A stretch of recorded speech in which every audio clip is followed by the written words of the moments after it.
It's that time of year. The draft is done. Oh. Free agency is mostly done. We get NFL schedules a week from today. It's time to start setting our expectations. And I like to do it at like this time of year before you get all of the so-and-so's in the best shape of their lives. Gotta love those guys. Rededicated himself to diet and nutrition and is coming in 10 pounds lighter. Oh, my goodness. You should see what they're doing against routes on air. No defense. They look like the best team in the world. Before the I always love the veteran who's like been dealing with a bunch of injuries. His body feels great right now. It's like, well, yeah, because he hasn't played a game yet. Exactly. Everyone's body feels great in training camp. Walked right off the beach, and you'd be surprised to know that his knee feels fantastic. Has not run in 6 months. With the Panthers, though, everything starts with Bryce. So I think it's an interesting question to ask now, before the hype gets rolling, before you learn that Xavier Legette is the best practice player in the history of the world, before you hear that Terrace Marshall Jr. has been working out with Randy Moss all offseason and is going to turn over a new leaf, before you learn that Jatavian Sanders is the steal of the draft because of how great he looks without pads on, before you get any of that to cloud your judgment, what are your expectations of Bryce Young? Here's my expectations for Bryce Young. To look like a first overall pick. And here's what I mean by that. Last season, a wash.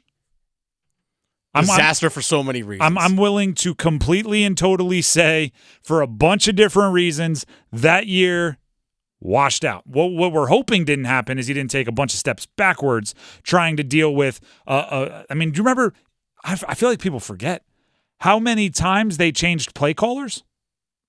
It was Frank Reich, then it was Thomas Brown, then it was back to Frank Reich, then it was back to Thomas Brown, then they got rid of his quarterbacks coach, then they got rid of the running backs coach. Then like the amount of different voices in Bryce Young's brain had to be so confusing. She could have been singing that country song. I hear voices. Nah, I won't sing the rest of it. But I'm pretty sure there's a country song like that. So last season, I'm just saying it's a wash. It's gone. It never happened. Poof, fairy dust. Now, look like you're the first-round pick in this year's draft.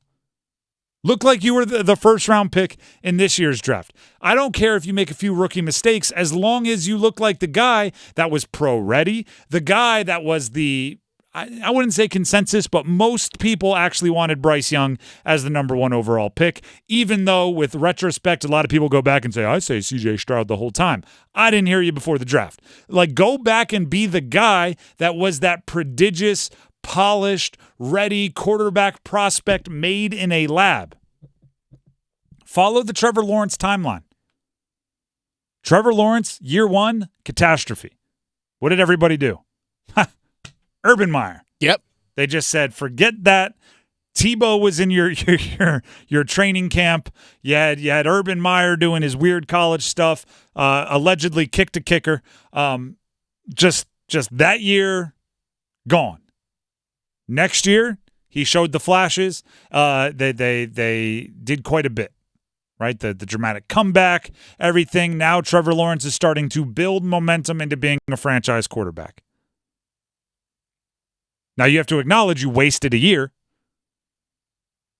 but there's nothing you can do about that now. Now it's about looking like a number one overall pick. Now it's about beginning to realize that potential. I'm not going to sit here and expect him to break records. I'm not going to expect him to be like, oh, look at that. He was secretly developing his rookie year the whole time into a much better quarterback. We just couldn't see it. It doesn't mean he has to be a Pro Bowler. But I do think what should happen, what we should expect, I want to, if I'm in Bank of America Stadium next year, I want to hear aha moments, eureka moments happening all over the stadium, right? I want to hear somebody 2 rows behind me go, oh, So that's why everyone was so excited about him coming out of Alabama. I want to hear that like once a quarter, right? A little aha, a little light bulb over the head. That's what we were missing. That's what my expectations are. I don't care if you put him in the same bucket with like Drake May and Caleb Williams and Jaden Daniels. Compare him on the same path as those guys. Why? Because last year he wasn't getting the development that he should have. It's unfair to compare him to C.J. Stroud this year. Why? Because C.J. Stroud's still working with Bobby Slowick. He's still working with Tank Dell. He's still working with Nico Collins. He was actually added to with Stephon Diggs. He's building off of what he did last year.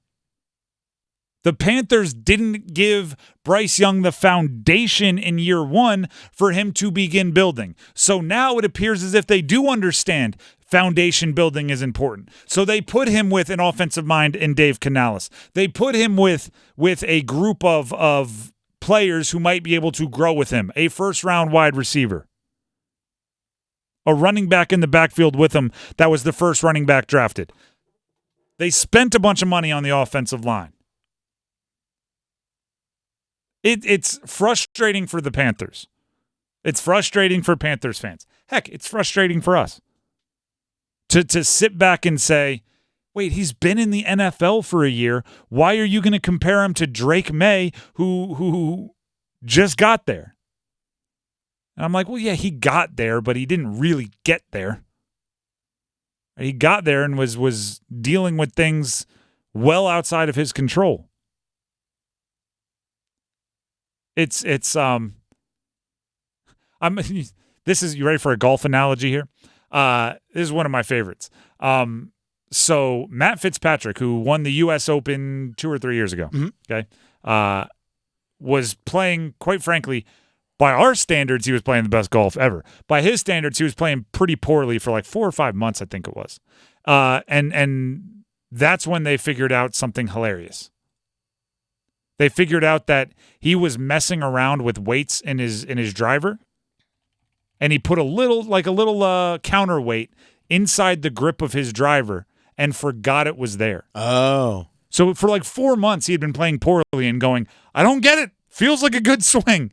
What is going on here? And then once they figured it out, popped it out of it, and the next tournament, he like top 10 or something. And it's just, like, I feel like Bryce Young is going to have that moment where he's like, I don't get it. I don't know. I'm good at football, but last year I struggled. I don't know.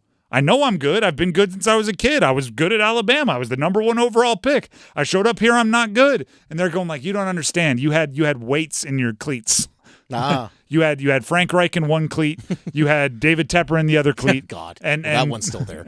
And well, hopefully not. Hopefully they realized it and took it out. So it's like now you can start judging him. That's what I'm getting at. The expectations are still wildly high because for first overall picks, they always are. But they didn't get a chance to raise, right? They didn't get a chance to grow. So it's not last year your expectations were first overall pick. This year, working towards being a franchise starter. You got to go back to square one because year one was a complete and total catastrophe.